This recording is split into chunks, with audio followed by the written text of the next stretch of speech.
কখনো কি ভেবেছেন হেলিকপ্টারের কিন্তু সাধারণ এয়ারক্রাফটের মতো রানওয়ের প্রয়োজন হয় না, সোজা উপরের দিকে উঠে ঘুরে বেড়াতে পারে আকাশে।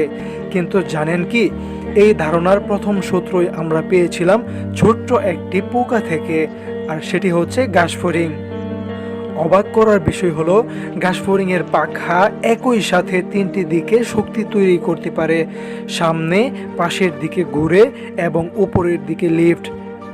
এই পাখার ঘূর্ণয়ন দেখে বিজ্ঞানীরা ভাবলেন, মানুষ কি এমন কোনো উড়ন্ত যন্ত্র বানাতে পারবে যা একই জায়গায় দাঁড়িয়ে আকাশে উঠতে পারবে। 1842 সালে লিওন্দ্রো দা ভিঞ্চি একটি স্কেচ তৈরি করে, যার নাম ছিল এরিয়াল স্ক্রো। এটাই আধুনিক হেলিকপ্টারের মূল ধারণা।